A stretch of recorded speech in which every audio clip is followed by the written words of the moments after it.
and it helps us to keep it a nice flow, hopefully, through the Ethernet to all of us here to stay connected as much as we can. But we have had from time to time issues with that. So again, we'll ask for your patience if that occurs, but hopefully it won't, and we'll be able to go smoothly through the session with you. It's an hour-and-a-half session, and yeah, use the chat, put in questions anytime, put in your responses to some of the questions and fun activities you have. If you'd like to add to the chat now and just say your name and where you are and what your job title is, what you do, that would be great. It's nice for us all across Scotland and perhaps beyond to know who else we're in this meeting with, even though we can't see each other. So I invite you all to just pop that in the chat right now, your name, your job title, where you are, and that'll help us to know who's here. I'm going to show you the team now, hopefully. Oh, yeah, that moved for me, so hopefully that moved on for you.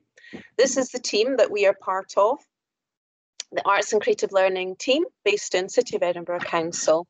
And we are the National Creative Learning Network representatives for our local authority, the three of us. So I'm on the left, Lorna in green. You can see my job title and my email. You're very welcome to email us anytime. Linda's our manager in the middle, the service manager for arts and creative learning, and also for health and wellbeing. In fact, her remit's quite enormous. Linda's run the session in the past with me face-to-face for many years, and then recently it's been Charlotte and myself running it since she joined the team last year. So I'll hand to Charlotte, who's photo on the right there. I'll hand to Charlotte to introduce herself. Charlotte. Thank you, Lorna. Well, it's lovely to see you all. Well, see you all today. Thank you for joining us. I'm Charlotte Bennett, and I'm Education Support Officer for Creative Learning for the CEIC. I lead on creative learning across the South East Improvement Collaborative. So that includes Edinburgh City Council, which is where I'm based in the Arts and Creative Learning team with Lisa and Lorna, and also in East Lothian, Mid Lothian, the Borders, and Fife. So my background's in primary teaching, and I started this seconded position from a school in Edinburgh City Council, Clovenstone Primary School.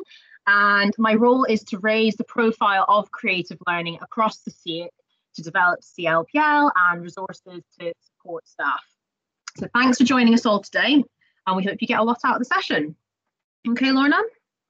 Thanks, Charlotte. So that's us. My background, I should have said, prior to being in this role for the last 7 years, I was a primary class teacher.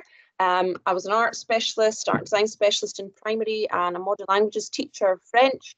And I was a deputy head and in management teams for 6 years before I moved to the centre, as it were, in the authority. So I know that across the attendees today, we've got a lot of different experience to bring, and the content should be relevant to all of you, whatever your role, your sector, your specialisation. So this is what we're looking to do with you today. Just to give you an overview of creativity cross-learning nationally in Scotland, why creativity is important, what Education Scotland says about that. Consider the creativity skills that we want all our learners to develop, and arguably, and for those of you that were in either Ollie Bray's session this morning and or the HMIE session this afternoon, arguably also those same creativity skills in learners, which of course includes staff and ourselves, whether we're the leader of the learning in the whole school, if it's a school we're based in, like a head teacher role, still a learner. But some of the time we're thinking about the young people and how we design the learning for them to develop those skills. And for all of us to become more confident in using creativity for those purposes, for our young people, but also for ourselves and our colleagues. There's certainly perhaps a bit of a myth around creativity sometimes.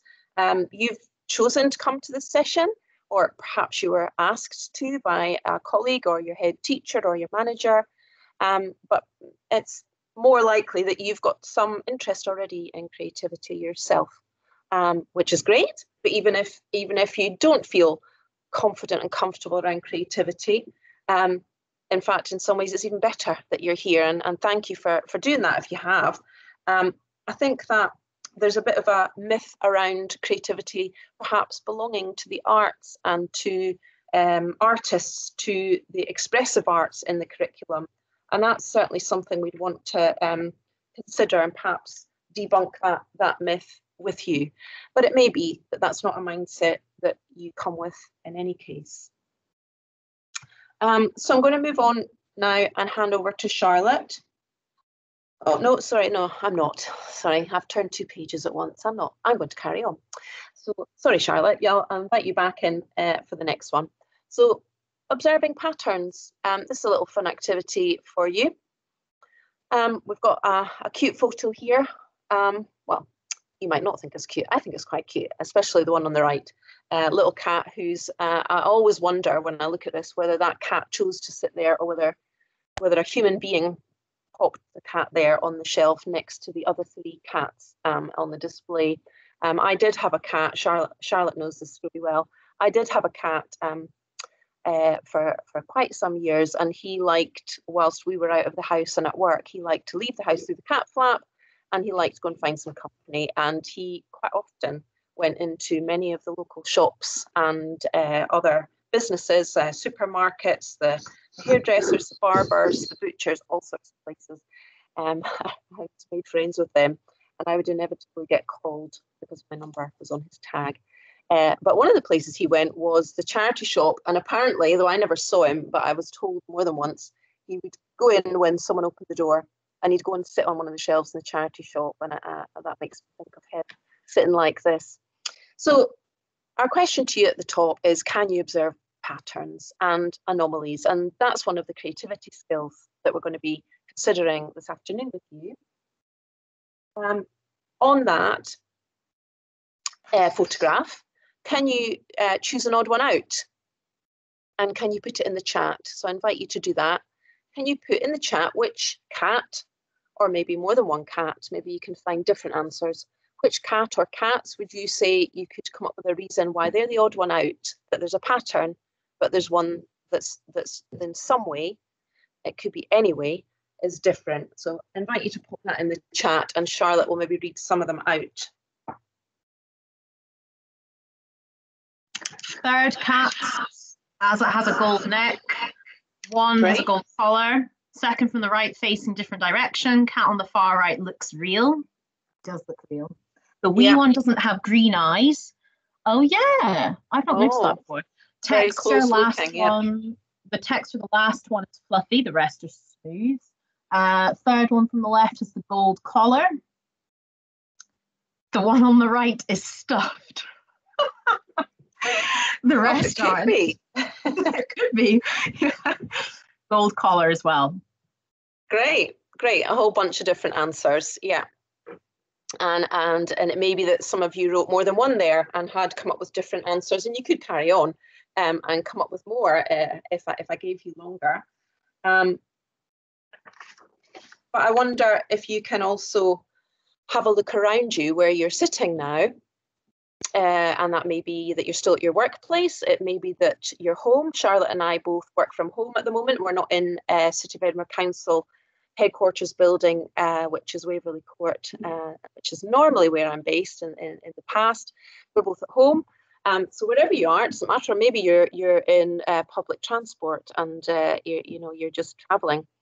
So wherever you are and you're listening and hopefully able to see a screen as well, have a look for something around you that connects to you. So a pattern as well, a connection to you of an object near you that connects to maybe how you're feeling, or maybe represents your day, or perhaps it represents something about your personality in general, or an event or moment.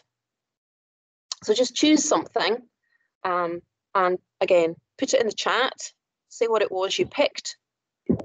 Some people in the past have managed, when we've asked them this, I don't know how they do it because I can't do the chat while I'm screen sharing, but they've managed to take a photo of whatever the object was and put it in the chat. Well, if you're as techie as that, then I'm very impressed. Please do, but you don't have to. You could just write what the object was and why you see your relationship with that, or you feel a relationship to that right now. Charlotte, have you chosen anything?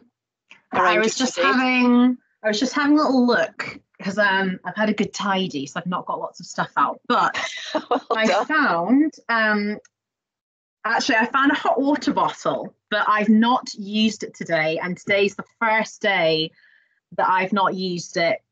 Well, since as long as I can remember. I normally sit at my desk with a hot water bottle. So I suppose the connection with me is that, you know, it's warming up, spring's happening, change is happening. And I think, you know, in light of all that's been going on in this past year, I feel like change is coming, positive change. So that's why I've chosen my hot water bottle.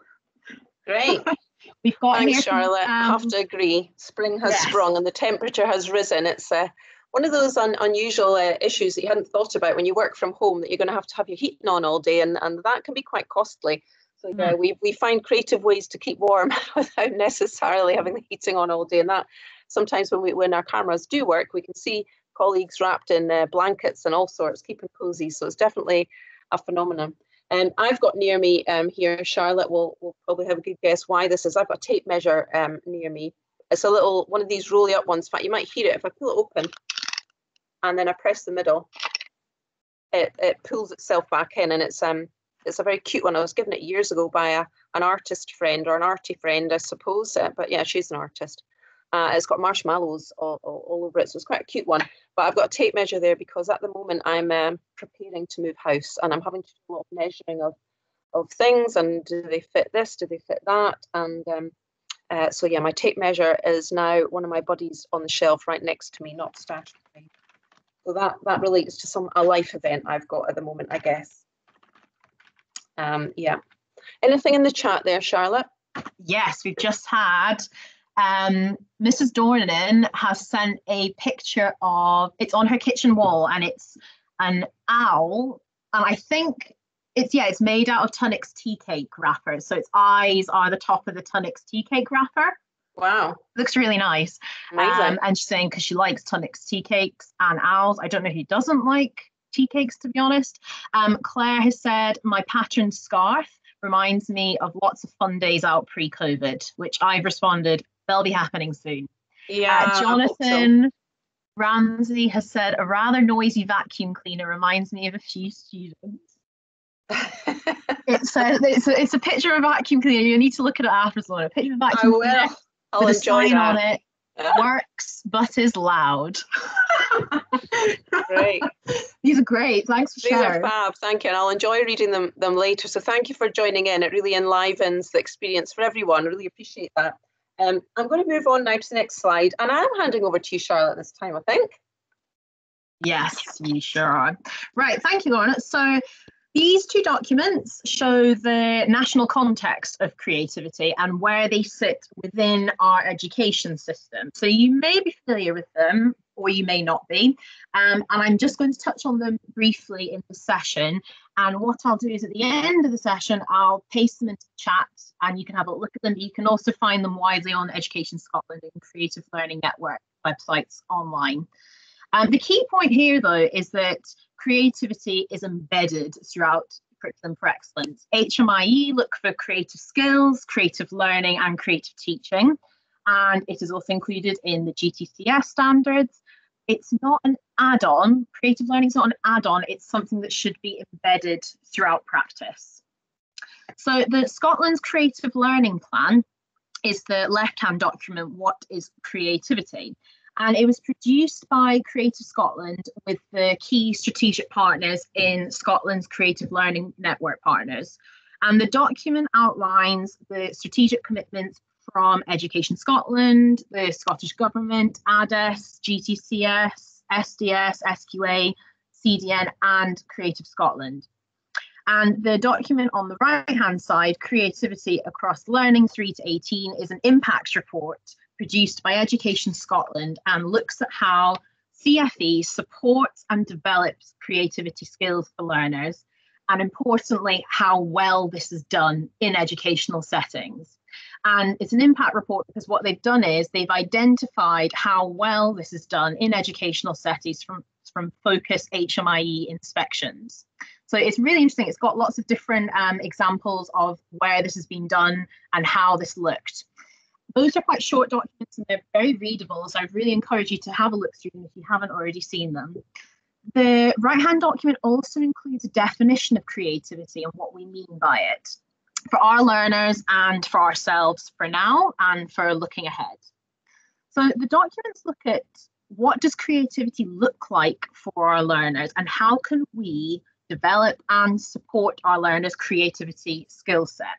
And it looks at creative skills, creative learning, and creative teaching and what defines them. Because if we're unsure of the skill sets, we need to really deepen our understanding of a shared language of what creativity means to ensure that we can embed it in our practice across all settings. So both these documents were produced in 2013, and actually Ollie Bray mentioned this morning in his opening presentation, if you were able to listen to it and watch it. And they're both being updated, but I think it's very interesting to read that with that in mind, because 2013 is actually quite a long time ago. It doesn't feel that long ago, but it is a long time ago.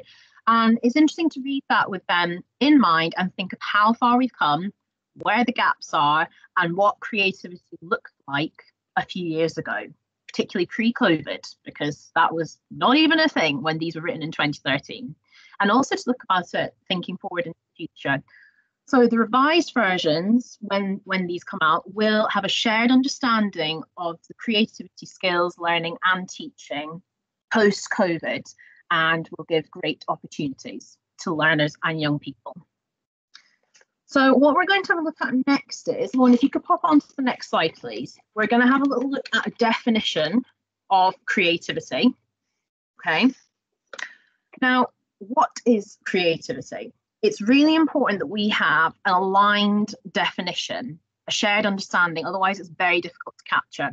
So could you please in the chat pop down any words or phrases that come to mind when I say creativity? It could be synonyms. What does it mean to you? You could maybe think of a time when, or a process you used of a time when you were last creative. And I'll read some of them out so you can stay in the loop, Lorna. So we've got flexible thinking, Kelly saying freedom of thought, curiosity, problem solving, Mr. Adams saying imagination, innovation, a venti can of hair mouse, open-mindedness, problem seeking and solving, ability to generate ideas freely, self-expression. These are all brilliant. Inventiveness, ability to reconfigure the materials of the world. Great. So what I'll do is, Lauren is going to start sharing the definition that Education Scotland have given to creativity. And we'll have a look at it together. So creativity is a process which generates ideas that have value to the individual. Okay, and I actually really like that bit about the value to the individual. It's all about finding your passion. Young people have a passion, we can support that passion, then they'll thrive, whatever that may be. It involves looking at familiar things with a fresh eye, examining problems with an open mind, making connections, learning from mistakes, I love that bit, and using imagination to explore new possibilities. You may agree with that statement, you may not, and it's certainly not my definition, and it's not Lorna's either, so you may agree with it or you may not. And as I said, it is important to have a shared understanding of creativity, of any definition, because otherwise it's difficult to capture something, it's difficult to make progress with it if you don't know what it is, what it looks like. So I like that bit about learning from mistakes, because I think, and actually some people I think had written that as a in the chat function, which was great to see. And it's from that whole thing of learning from mistakes from your own. And it's important to maybe think that sometimes perhaps you're in a setting where a head teacher or a line manager gives more permission than maybe others to make mistakes and to be creative. And it's also, do you do that in your setting? We've got people from lots of different backgrounds here. We've got some teachers, speech and language therapists, people in management positions. So it's interesting to think, are you explicitly or implicitly allowing people, your staff, learners, whoever you work with, to make mistakes, to be creative. So are you aware of giving those permissions? And it's that whole idea of, Carol Dweck theory, creating that growth mindset. And do you make connections and mistakes? So I think just actually having a little look back at what people have been saying in the chat, and Lorna, you'll probably agree with me, problem solving we've got here, open-mindedness, imagination, curiosity, they all link in, with that definition. But I think it is interesting to perhaps ask yourself, does that definition, do you think it sits maybe just parts, or do you think that can be applied across all different areas of the curriculum? But although there are clear arts intersections throughout, creativity skill sets use skills across learning and across life. So I'm going to next have a little look at a wee quote, and I would like you in the chat to have some guesses at who you think said this quote. Creativity is just connecting things. When you ask creative people how they did something, they feel a little guilty because they didn't really do it. They just saw something. It seemed obvious to them after a while. Any guesses at who said that? I think the last time we did it, Lauren, actually, someone got it the first time. Yeah, I did. They got it in one. And it's not the giraffe. No, it's not. Any guesses? I don't believe it, Lorna. Someone's got it in one. Really? Mr. Adam. Yep. Steve Jobs. You're right. Well done. There he is. Well done, Mr. Adam. So it's that whole idea of a fresh pair of eyes, and sometimes people just see it and they get it, or it could be you maybe revisiting something at a later date, later time. And it's also having that idea of open and closed mode, which is being able to switch between the two, kind of an open state of mind and a closed state of mind. When in an open mode, you're in a relaxed state, ready to learn, able to think creatively, and you can help to create that environment, as a leader of creativity. The session that the title of the event for this week is, leaders of creativity. How do we develop that? And it's interesting to think how you can create that, perhaps as a teacher, or, whatever role you are in your setting. And the permissions, as I mentioned just before, permissions to make mistakes, and to think about the stresses and pressures in our lives, and particularly in young people's lives, with everything that's going on at the moment. It really can close down that ability to think creatively if you're in a stressful environment. And it's really important to be able to switch between the two modes of in an open mode and in a closed mode, to allow, as many, and also I suppose for you, to allow as many creative opportunities as you can, so people can, nurture that creativity. It's also important to think about the well-being and having a nurturing environment to achieve, not just in creativity, but throughout. So I think that's something just to think about. Now, what we're going to do next is we're going to have a little look at a short clip from that Ken Robinson has done about divergent thinking. So if technology is playing game, yeah, that's my big question today. Yeah, I'm going to try. It's been a bit funny just in the last half hour, but anyway. Oh, this is looking really hopeful. Okay, but can you see that, Charlotte? First of all. Yeah. Okay, I'm not sure about the sound. Sometimes the sound doesn't play, and other times it does. So again, we'll request your patience on this. I'll give it a go, and if it doesn't have any sound, I'll stop and I'll come out and I'll come back in, and that usually fixes that problem. So as Charlotte said, this is a short clip from this RSA Animate that you may have seen or you may not. You can see at the top left, it's RSA Animate Changing Education Paradigms. It's a Ken Robinson RSA, the late Sir Ken Robinson. And we're only going to watch about 3 minutes of it. It's in all just under 12 minutes long. It's freely available, and the link can be put in the chat, and you can watch it all later if you would like. But we're just going to look at the little divergent thinking section. So I'm going to try and get it to play now, but it may or may not work first time. It quite often seems to need a second go. So we'll give it a try, okay? So enjoy. Sooner or later it will play. Are you moving on to the other screen? Because I can only see the... Okay, all right. So I can still just see the PowerPoint. Okay, that's fine. Yeah, well, we'll come out and we'll come back in, and that will hopefully solve it.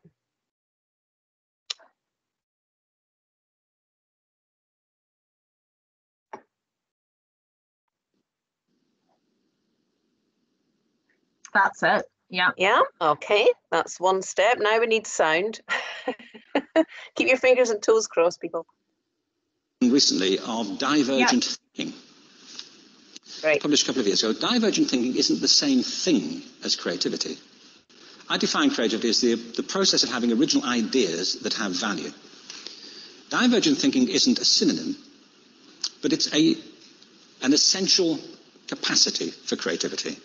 It's the ability to see lots of possible answers to a question, lots of possible ways of interpreting a question, to think what Edward de Bono would probably call laterally, to think not just in linear or convergent ways, to see multiple answers, not one. So, I mean, there are tests for this. I mean, one kind of cod example would be people might be asked to say, how many uses can you think of for a paperclip? One of those routine questions. Most people might come up with 10 or 15. People who are good at this might come up with 200. And they do that by saying, well, could the paperclip be 200 foot tall and be made out of foam rubber? You know, like, does it have to be a paperclip as we know it, Jim? You know. Now, there are tests for this, and they gave them to 1,500 people. It's in a book called Breakpoint and Beyond. And on the protocol of the test, if you scored above a certain level, you'd be considered to be a genius at divergent thinking. Okay? So my question to you is, what percentage of the people tested, of the 1,500, scored at genius level for divergent thinking? Now, you need to know one more thing about them. These were kindergarten children. So what do you think? I'm going to pause it there for a second. I wonder what you do think. What would your guess be? Pop it in the chat. So the question was, of those 1,500, we would say nursery children or early years children, what percentage do you think scored as genius at divergent thinking? So pop your guess in the chat. There's no tellings off for being wrong, and there's also no prizes for being right. So just put a guess in. Be brave and go for it. We've got 80%, all of them. Quite a few people have said all of them, 100%, 60%, 90%. Okay, so we're getting pretty high ratings for our young people, and I guess some of you work with that sector. But even those that don't, it's amazing how often people do say that, and you're pretty accurate. So I'll play on. What percentage at genius level? 80. 80, okay. 98%. Now, the thing about this was it was a longitudinal study. So they retested the same children 5 years later, ages of 8 to 10. What do you think? 50? They retested them again 5 years later, ages 13 to 15.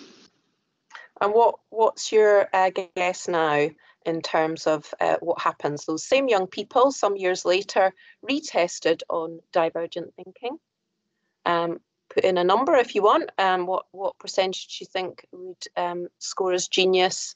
Same children, some years later, or maybe you want to state what direction you think the change has gone, or that there would be no change. So I think the general kind of consensus, Lorna, is it's reduced 35%, 15%, 40%, 20%, 50%. Wow, okay. Yeah, again, your intuition and perhaps based on experience for some or even many of you is pretty accurate. You can see a trend here, can't you? Now, this tells an interesting story. because you could have imagined it going the other way, couldn't you? You start off not being very good, but you get better as you get older. But this shows two things. One is we all have this capacity, and two, it mostly deteriorates. Now, a lot of things have happened to these kids as they've grown up, a lot. But one of the most important things that happened to them, I'm convinced, is that by now they've become educated. You know, they've spent 10 years at school being told there's one answer, it's at the back. And don't look. And don't copy, because that's cheating. I mean, outside schools, that's called collaboration, you know, but inside schools. Now, this isn't because teachers want it this way, it's just because it happens that way. It's because it's in the gene pool of education. We have to think differently about human capacity. We have to get over this old conception of academic, non-academic, abstract, theoretical, vocational, and see it for what it is, a myth. Okay, I'm going to pause that there and hopefully come out of that. That's given you the section on creativity, sorry, not on creativity, on divergent thinking. And we're going to have a little go at that ourselves now. Now, it could be that you were sent out some instructions by Education Scotland to have certain things with you. And if you do, that's great. If you don't, I'm sure you can improvise. So what you need is basically a piece of paper and a pen or pencils. And ideally with some little circles on it. We're going to do a little divergent thinking task. So the circles that I'm thinking of, if you didn't get sent this in advance, is specifically laid out something like that. So if you haven't already got that drawn out or printed off, if you were able to print it off, if you could draw something like that, don't worry about neatness or anything like that. It's only for you to see, and this is again fun, and just put yourself into it as you have with all the questions so far. That would be great. So jot that down, and we're going to do a short task just for literally a couple of minutes. So I'm just going to get my timer on my phone, and I'm going to tell you what the task is. So basically, what we're going to do is use our pen or pencil or pencils or pens. You can use colours if you like, doesn't matter. And it's an ideas generation task. So it's about quantity, not quality. So don't spend a long time agonizing over making things look nice or in inverted commas, right or accurate. Just jot down your ideas in any way that comes to you. And what you're going to do is draw as many different things onto the circles as you can. So whatever image or pattern or comes to mind, you draw that. And you don't just draw the same thing or something extremely similar with a tiny tweak across it. You try and do as many different things as you can. Okay, so that's the instructions. I'm going to give you 2 minutes, and then we're going to stop. Okay, so as many as you can, and time has started. Go for it. I'll give you a warning when we've got 10 seconds left. I'll give you a warning.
Keep going. You can come up with more. I'm sure you can. Go for it.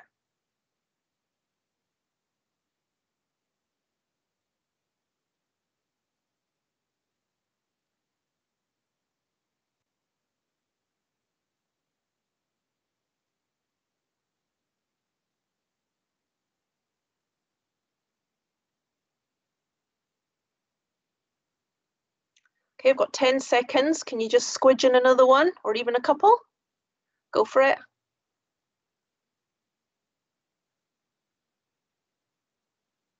Do-do, do-do, do-do-do-do, boop.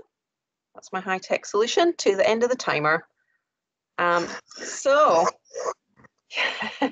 that was your first task, your first divergent thinking task of the session. You've probably done things like that in the past, or maybe you've even done something very like this. I don't know.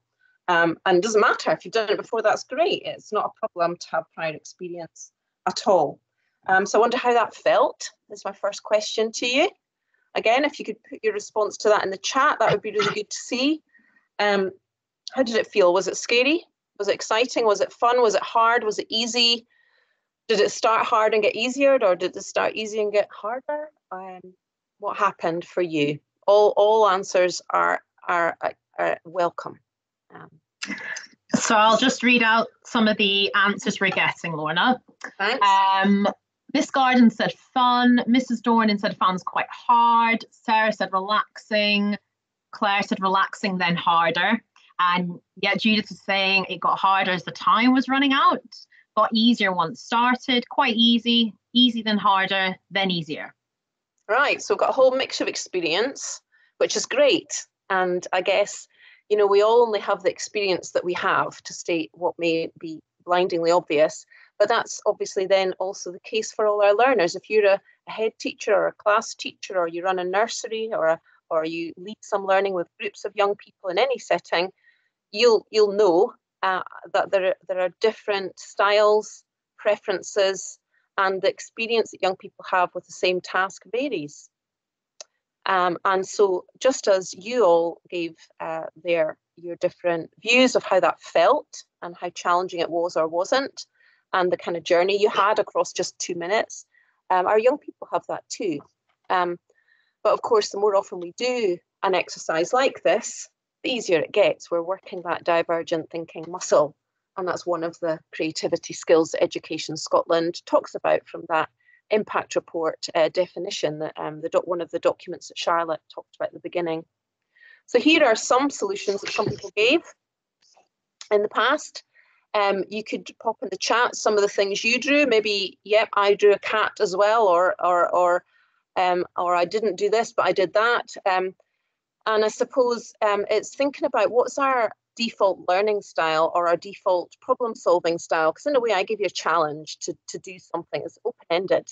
There's no right answer to this. And normally when we're in a room together, the amazing thing is that you can glance around and you can see so many different things that people have drawn. And usually there's some that you can't help but say, oh my goodness, I don't know how you thought of doing that. I would never have thought of drawing that, but it's a great idea.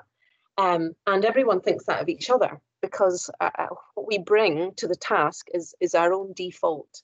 And it seems obvious to us, but it might not be obvious to everyone else. And that is a useful thing. And again, back to the word collaboration that Charlotte mentioned and Ken Robinson had in there too, in that little clip. There's something quite powerful of seeing what other people do, and then that penny dropping of, oh yeah, I can do that. You know, if I was to carry on, I could use that my neighbour drew, or someone else over there drew. Or I didn't think of joining up more than two, or I didn't think of not using them in pairs, but using only one.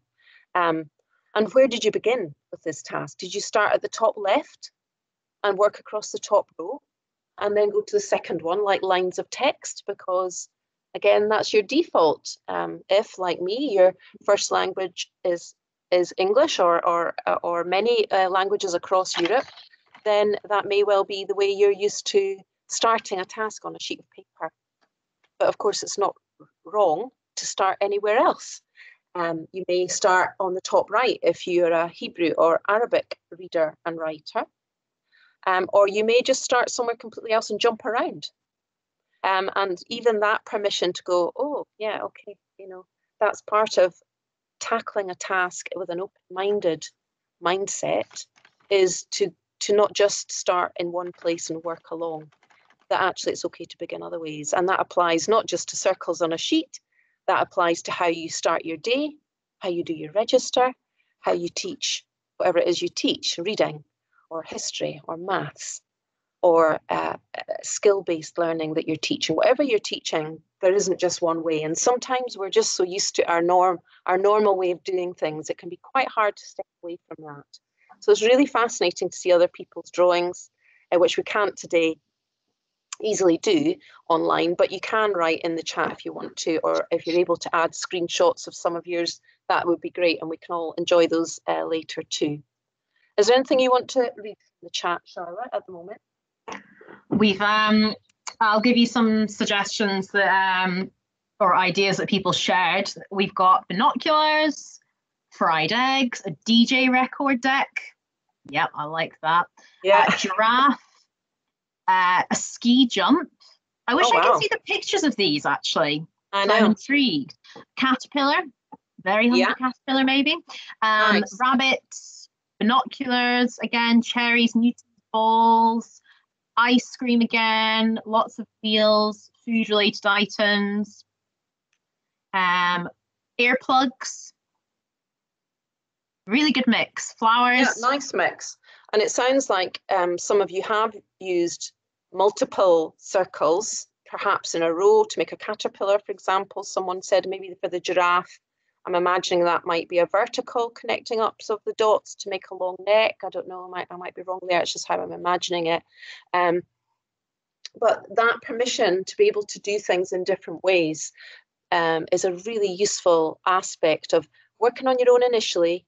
It's the same as I'm sure many of you are familiar of think, pair, and share, and doing those in isolation. So the chance to come up with your own ways into something, your own suggestions, your own answers, your own responses.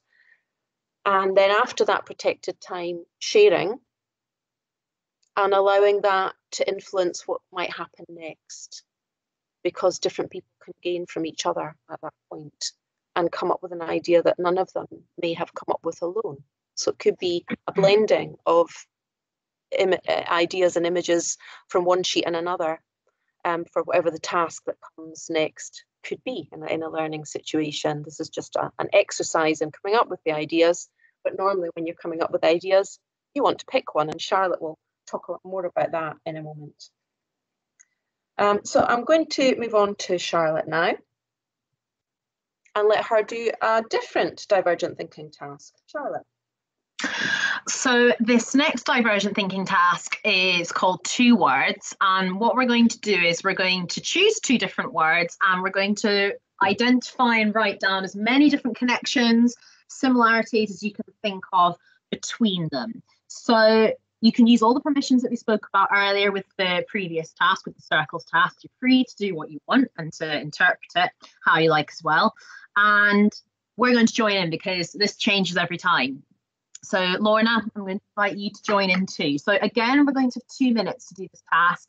And if you flip over your piece of paper that you've got at the moment, you can just write it on the back rather than doing it in the chat. We can share ideas in a bit. So first thing we're going to do, the first word, if you could please in the chat, type in some suggestions of any words of natural words, natural things around you, for example, tree. So if you could put them in the chat, and I'll choose one. But if you could put them in the chat and we'll have a little look.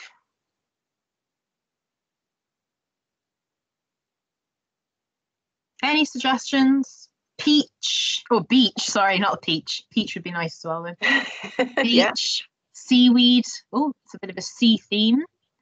Anything else? Weather, earth, soil, skin, hair. Green, mountain. Okay, right. I've chosen one in my head. I'll tell you in a minute. The second word, and I'd like, again, for you to pop it in the chat, could you please type in examples of artificial things, so human-made things? Pop them in the chat, please.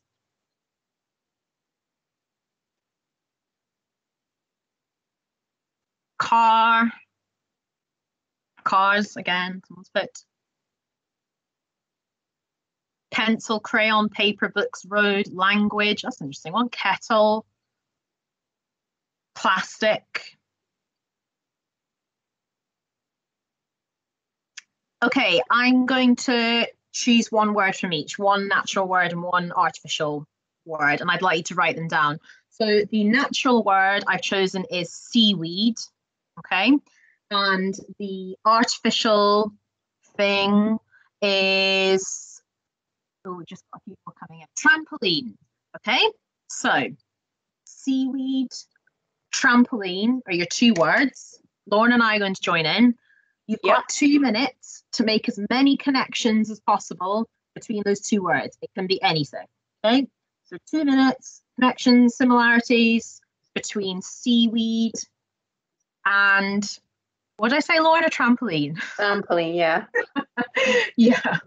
I've written it down, just to be sure. Yep, thank you. That's 2 minutes, off you go. We're joining in.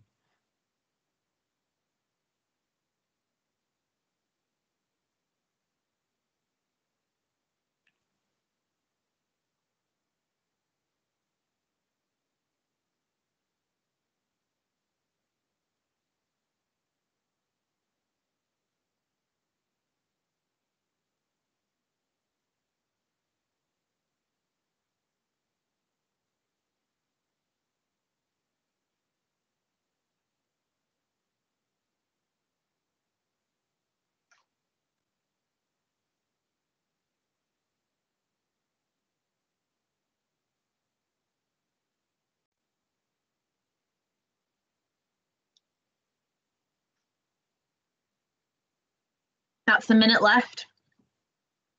Oh, that was quick.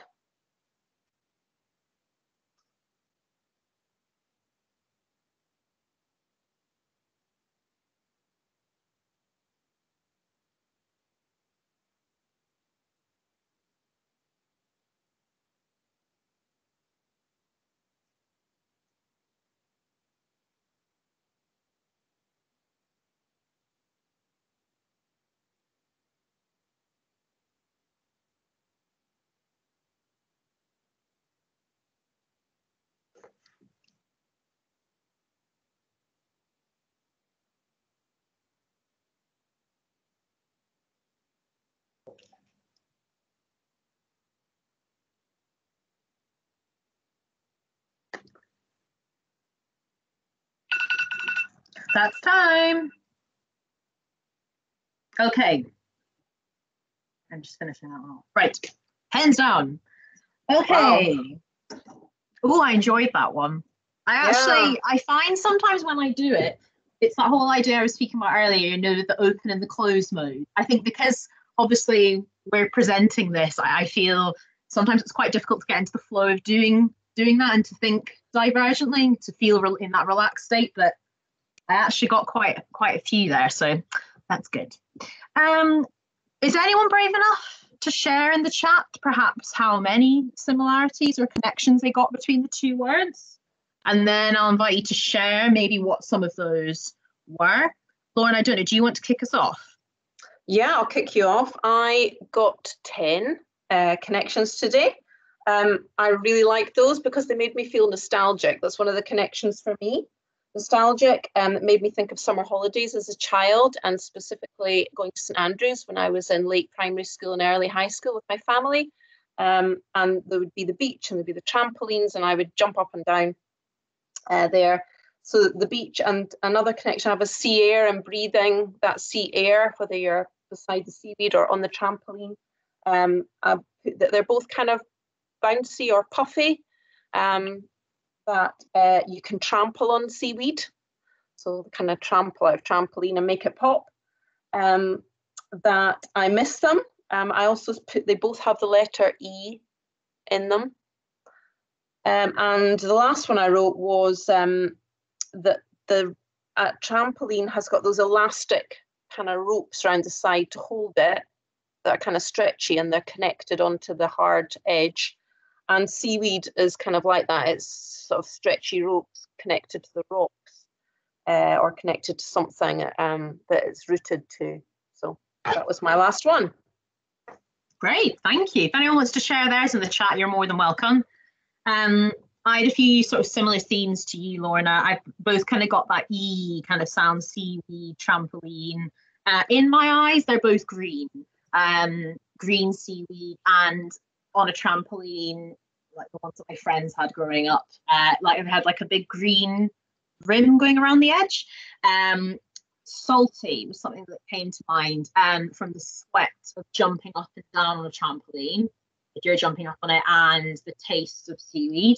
And also I thought kind of like the flowing idea of seaweed underwater and kind of the flow of jumping up and down on a trampoline. And in my, this is something I thought maybe someone could connect to as well. In my head, the bounce of a trampoline, that kind of bouncy noise, sounds the same as eating rubbery seaweed, that kind of rubbery noise. Oh, yeah. And then I also put a connection is the T comes after S with the start of the letters. Miss Garden said healthy, flexible movement. And Mr. Morris said movement, flow, algae, wet, fresh, fun, grounded, health, stretchy. Sarah said net, fun, children, strong, outside, buoyant, all sizes. Mr. Adams said outside, rotting, fun, short, sensory, sun, kids, jumping. These are all great. Thanks for sharing, everyone. Wow. I'm surprised I didn't get outside, actually. That seems like quite an obvious one. It's that quote, isn't it? What Steve Jobs was saying, fresh pair of eyes. Someone just gets something, but perhaps you didn't. Thank you for sharing those. That's great. And normally, if we were doing this session face to face, we would invite people to, complete the task and then ask to pair up and share with each other. The power of collaboration, which is why I think Lorna too, we both really enjoy using the chat function and kind of inviting you to share what you're thinking, kind of a bit more personal as well. But also that power of collaboration. And this task and the circles task as well, they are both genuinely open-ended, not only as a standalone task, but also how you maybe use this task, the two words that you choose to do with maybe subject specific or, cultural. And every setting, there are dozens of opportunities for collaboration. And as leaders of creativity, practitioners, learners, ourselves, we can pair up individuals intentionally or otherwise to inspire each other and to go above the provisions and beyond that. So there's no right or wrong answer, is there? So if we have a look at the next slide, which looks at the connection and the relationship between divergent thinking and convergent thinking. So divergent thinking is the exploration of possibilities. It's the creation of choices, the generation of ideas. It's taking risks and being flexible, and the relationship to think convergently. So convergent thinking is the decision on what to do and making choices. It's looking at the appropriateness of those divergent ideas and evaluating them on the main goal, being logical and persistent. So the relationship between divergent thinking and convergent thinking is what we understand about creativity and how we can use it for maximum impact. So, for example, in a tangible and useful way for society. Therefore, in classroom or experiences in your lives that you have, gives us the answers on how to converge. So how we know what that best fit solution is. So the diamond diagram that's on the screen there is saying come up with all the possibilities, think divergently, and then converge, make that choice. So for example, it could be with that circles task that Lorna just did, create ideas and then choose one to be a t-shirt design, for example, which is going to be the best design for a t-shirt. What's, perhaps a practical design or a logo that you think people would like to wear. And the more options you have, the better fit for a solution. So we have seen the Ken Robinson clip, and we all have the ability to think divergently. And yet this decreases over time. And ask yourself, why is this? And how can I change this? How can I nurture and develop creative skills, creative learning, and creative teaching to support young people so they are able to achieve? One way you can embed a shared understanding and language within settings is developing the creativity skills, which Lauren is going to take you through next on a diagram that we've created. Great. Thanks, Charlotte. So yeah, early on, in fact, right at the start, really, Charlotte invited you to pop in the chat some words that you associate with creativity, and what is that? And I couldn't see them, but she read out quite a few of the suggestions and ideas you put in there, and really they resonate very strongly with the actual definition that we get from Education Scotland, and that impact report that was back in 2013. And actually the HMIE session that I joined, and perhaps some of you did earlier, Terry was one of the presenters there. And Terry, she mentioned that really the impact report and a lot of what's in there is just as relevant today as it was back in 2013, which I suppose in some ways is a little bit concerning, because you would hope that we would have moved on quite a lot. But it does feel at the moment that creativity is really at the fore, not just because Education Scotland is promoting it, although obviously it is. That's the theme for this week across Scotland, but in the press and in the news, and with the world around us being so uncertain, really, I think everyone in their own way is aware that they have needed to use in all aspects of their life their own creativity skills. But it's really useful, again, Charlotte mentioned earlier, to have that shared language that we can agree upon as professionals of how do we communicate that to our young people. What are the names? What are the labels? What are the categories here? And then how can we plan for those? How can we embed them in the learning that's already in our classrooms, not another lesson that we just don't have time for, but how can we ensure that it's live in the lessons that we're doing tomorrow and next week and the week after? Well, if we know what the skills are and we can name them, then we can mention to the young people when they're there and happening. And we can also have discussions with them about how to grow those, how to keep working them, just as we had two short, 2-minute, in fact, each Divergent Thinking tasks. Those are just tiny tasks, and they're specific to creating ideas or using imagination in a way. But we can do that in all areas of the curriculum. This diagram we call the spidergram. Really, the web shape in the middle is you may have used to capture. It's not an assessment, but a capture of all. You can use that diagram and put all sorts of things around the 5 spokes. Well, we've laid on here the 4 creativity skills, which are curiosity, open-mindedness, imagination, and problem solving. And the 5th one we've got on the left with in green is applying those to new situations. So that's applying the 4 skills. So those are the 4 skills Education Scotland, after some research, identified, and they're not exactly the same as other countries and specialists talk about. Ken Robinson has a way of talking about it, but it's very, very similar. And I'm sure you've seen some things that talk about ways of defining and capturing creativity so that we can discuss it effectively with our learners. So this is what we have here in Scotland. And underneath each, there's the bullet points that kind of unpack that skill a little bit. How might it look in a classroom situation? If somebody's being curious, for example, on the top left there, the red one, they might be asking good questions, really kind of digging under the surface and allowing their curiosity to lead them. Noticing patterns and anomalies. Well, we did that right at the start with the cats, and you put up, you noticed what was similar about them, and also something that was an anomaly, something that was different, and you popped that in the chat. And that's again something that's about being really curious and looking and thinking closely. Somebody today, I'm sure Charlotte read it, someone said one of them didn't have green eyes. Now, I don't think anyone said that before. So that person really looked closely and noticed an anomaly that I haven't heard anyone else mention before. Researching widely, and researching can be, of course, reading. It can be asking people things. It can be looking really, really carefully.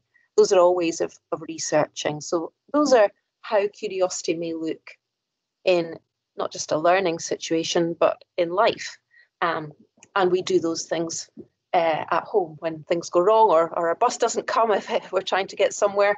We have to use these skills to solve problems, not just in a workplace or an assessment or exam situation, but in general. And the more we work them and name them with our young people, the more confident they will be to talk about them and to realise that they own those skills. And as Ken Robinson's clip made us think about, that very young children are often quite comfortable to be freely coming up with many ideas and being really inventive and unconstrained, perhaps. And it can tend to be that decreases. But again, as Charlotte invited you to earlier, we'd be really keen to encourage you all to find ways to build these things into the learning, so that no matter what age your learners are, and for ourselves as professionals, to develop or continue to develop these skills and grow them. So this is really a way to capture creativity.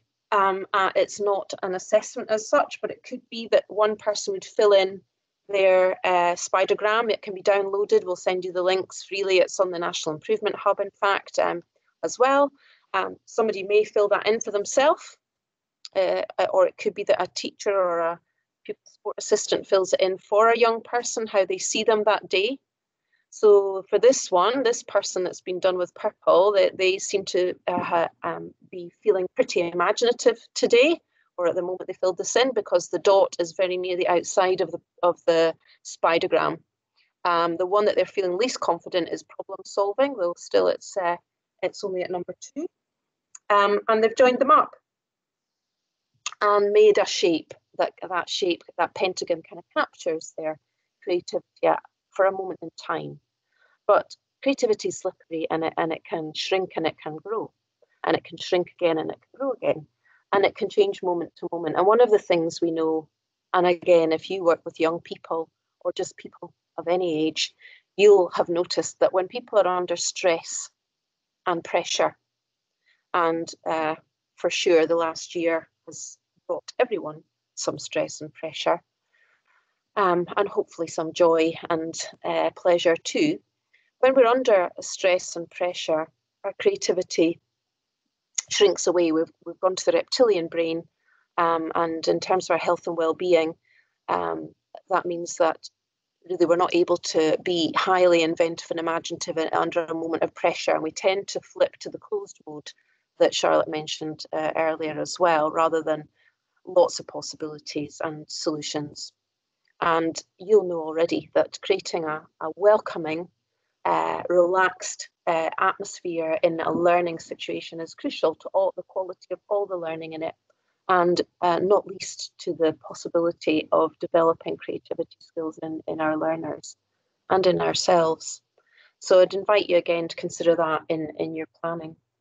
You could use this sheet as well for a group. These have been done on the one sheet with different colours for different people. Could be a team doing a task together, or a challenge, or a job, or it could be a staff team. It could be how people are feeling after some training or after an experience, and you could compare before and after. There's lots of ways you may feel it would be useful to use this spidergram. We don't have one prescribed way, but we're really happy for you to use it in any way that you think is helpful. And even just to refer to in terms of the language, curiosity, open-mindedness, imagination, and problem solving. And I'd like to show you this, another resource that we created some time ago. And this is the 3 to 18 Creativity Skills Progression Framework. And it's actually, it's not the whole thing because it's quite long. It's a very long, narrow poster, in fact. And again, there's a link to a download if you wanted to print it or have a look at the rest of it. So this is a piece of work that I did with Linda Lees quite a few years ago, and we had colleagues from early years, from primary, from secondary, from special schools, and also further education. And we sat round with them with these I can statements at all the different levels, right from early level through to senior phase. So no matter what sector somebody's working in, those ICANN statements relevant to that age and stage. And we matched onto those using coloured dots, the 4 creativity skills. So the red is curiosity, the blue is open-minded, the orange imagination, and the purple for problem solving. And when we put the coloured dots on those where we thought that we could imagine while you were working through that task or that lesson associated with that statement, this creativity skill, or perhaps several creativity skills, could be being worked during that experience, during that learning. And some of them it's only 1, and some of them you can see that it's got 4. And I think that further down the poster there might even be all 5, because the 5th one, of course, is the green for applying those creativity skills to other situations. So just to give you a little example here, if I highlight that one there at early level, I can recognise and describe visual and audio patterns and differences. So that's from the career education standard, you know, thinking about things you can do. We really already tried that together with you today in relation to this image at the start. And in the case of this one, we were thinking about not the audio, but just visual. So we were thinking together about the visual pattern and the odd one out. So that was being curious, noticing patterns, anomalies, using your previous knowledge. If you read the bullet points up at the top, then obviously you were referring to what you know about cats, if you know anything. And obviously, if you didn't know anything about cats, you might have come up with a different answer. And you were perhaps coming up with questions in your head about what could you look at and what else could you notice, just to come up with something different in your analysis of those cats and coming up with an anomaly. So that's just an early level statement, but obviously anyone could do it. You don't have to be early years to be engaging with that kind of challenge. So in your classroom, whatever you're presenting to your young people, whether it's visual or audio, could be using numbers or letters, you can be asking them that same thing. What do they notice? What's different or what's the same? What connects things and what makes one an odd one out? And that intriguing open-ended question, that's a simple question. It seems like a very simple task in some ways, but on the other hand, when you hear different people's answers, it brings to bear their previous knowledge. So for example, I'm not sure because it's not my photo, but I was briefly in the Middle East for a while, and I visited Cairo, and the cat on the third with the gold collar looks a little bit Egyptian to me, and I only think that because I've got that visual memory of sort of Egyptian art and style, and it may not be the case, but that's my previous knowledge that I'm bringing there. I don't think I would have said that before I'd ever visited Cairo and been to see a lot of images in the museums and things. So there's something about bringing yourself to bear, and it's always surprising, and I'm sure you know that, what young people bring to bear. So that's just a very simple example, using the ICANN statements, embedding the creativity skills in it in work that would have been ongoing. So I'm going to, I think this is our last slide actually, and we've got a little bit of time, but you will get sent out some of the resources that we've used today, and feel free to use them in whatever way you want or share them with others.